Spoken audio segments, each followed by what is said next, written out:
ఇప్పటి నుంచి బేబీకి 1 year వచ్చేంత వరకు కంటికి రెప్పలా చూసుకోవాలి, అర్థమైందా? సరే అక్క. చూసుకోవడం కాదక్క, ఒక అమ్మలాగా దగ్గరుండి నువ్వే చూసుకోవాలి, సరేనా? అలా అంటావా? సరే, ఇంతకి మీ నాన్నకు చెప్పావా కార్తీక్? చెప్పలేదక్క.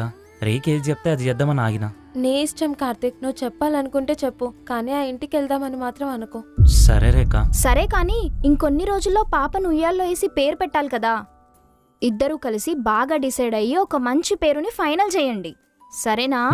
అక్క, రేఖ కొన్ని మందులు తీసుకొని రావాలి, నేను వెళ్ళి తీసుకొని వస్తాను. సరే కార్తీక్, జాగ్రత్త. వెళ్ళొస్తాను రేఖ.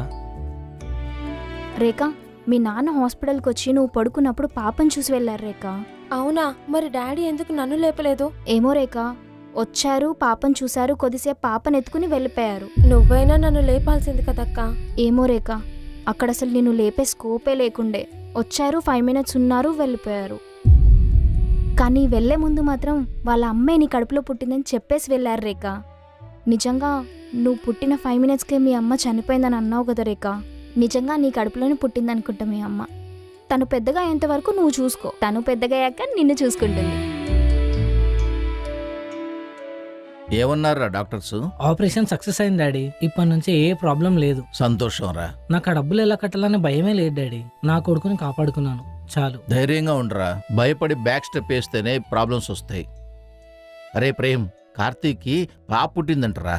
అవునా?